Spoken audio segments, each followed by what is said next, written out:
Olá, meu nome é Gustavo Van Erven. Eu vou mostrar a parte de sistemas operacionais da prova anulada de analista de sistemas do último concurso do Senado. Para você que está fazendo um concurso, aí tem uns links interessantes que seria importante entrar e dar uma olhada no conteúdo deles. Então, itinerantes, prova de TI e o grupo do TI Master. Então vamos começar aí com a questão 45. LDAP é um protocolo de rede que roda sobre TCP/IP e que permite organizar os recursos de rede de forma de uma árvore de diretórios, onde se tem primeiramente o diretório raiz, em seguida a rede da empresa, o departamento e por fim o computador do funcionário e os recursos de rede, compartilhados por ele. A árvore de diretório pode ser criada de acordo com a necessidade. O LDAP pode ser usado em qualquer tipo de rede TCP/IP e é um padrão aberto, permitindo que existam produtos para várias plataformas. Uma das suítes mais usadas é o OpenLDAP, que é GPL, ou seja, é um software gratuito, software livre. Uma vez instalado o OpenLDAP, possui as seguintes características.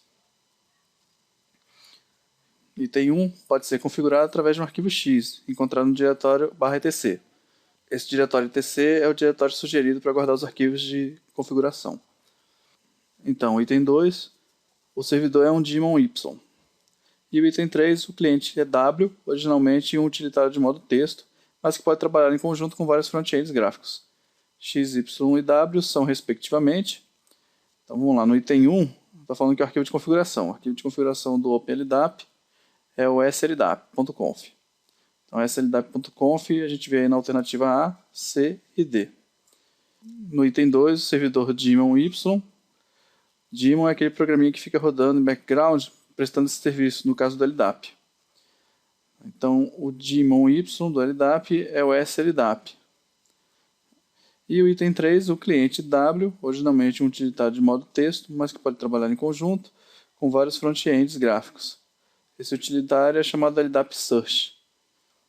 Então, separando as alternativas aí, a gente tem a letra D, slDAP.conf, slDAP e LDAP Search.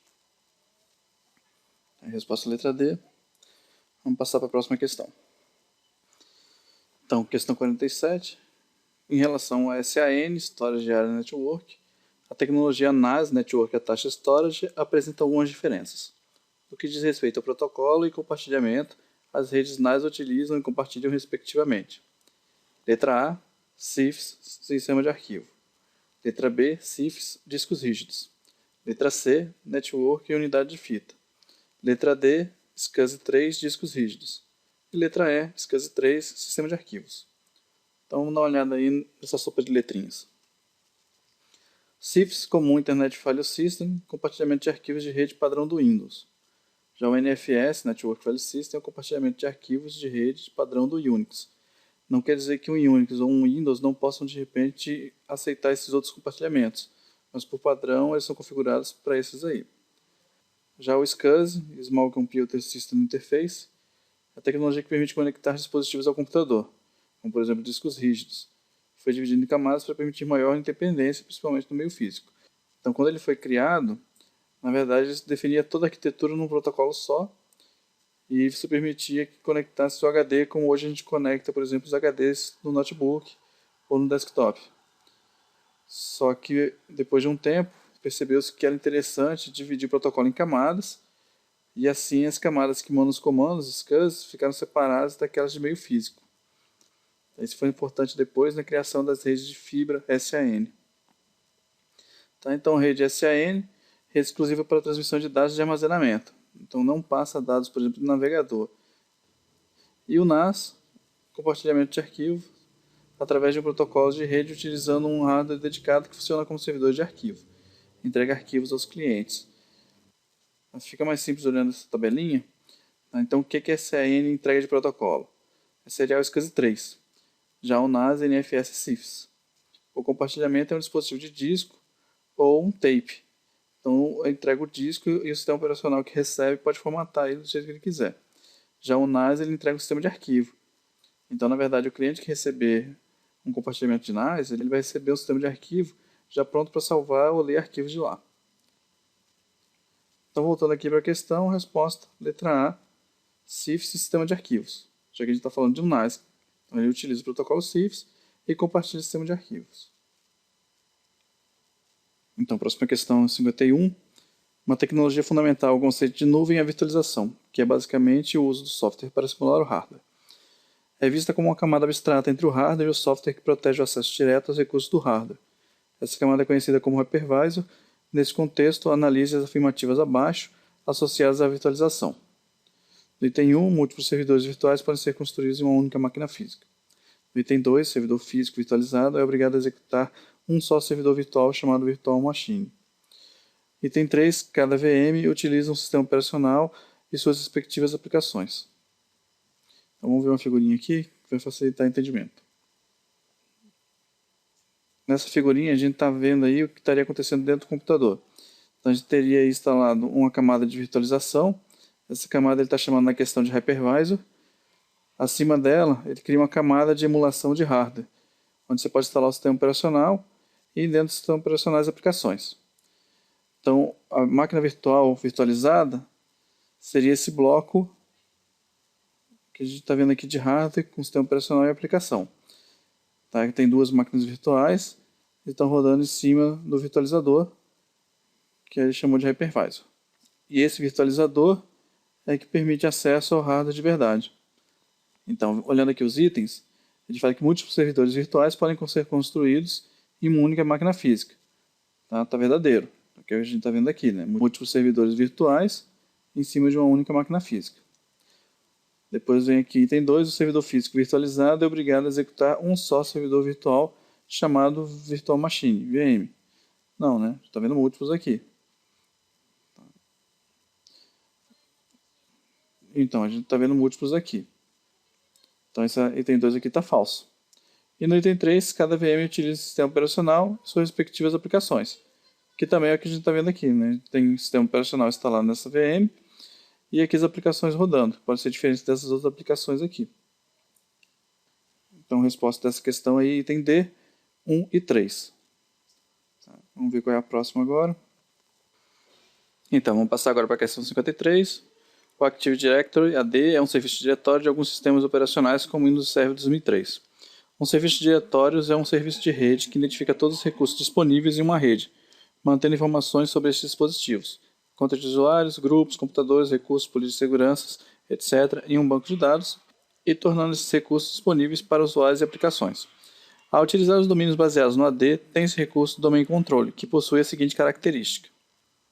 Então, item A suporta login único por meio da multitarefa preemptiva.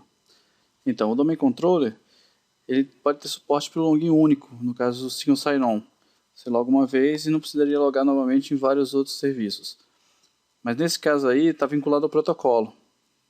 Não é a multitarefa preemptiva que vai garantir isso para os usuários. A multitarefa preemptiva é só uma questão de como vai ser implementada para garantir maior performance. Mas o importante mesmo aí é o protocolo que ele vai estar usando para poder implementar o logon único. Então o item A aí está errado. Letra B, suporta a autenticação dos usuários de um domínio.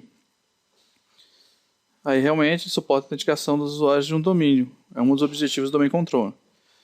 Então a resposta da letra B aí está certa. Tá, agora vamos ver as outras, né? Letra C, não suporta gerenciamento centralizado de domínio. Está errado também. Justamente uma das ideias dele é poder centralizar todo o gerenciamento num único local. Letra D, não suporta cópia da base de dados do AD. Tá, também suporta sim cópia de dados. E por fim, a letra E não suporta mais de um Domain Controller por domínio.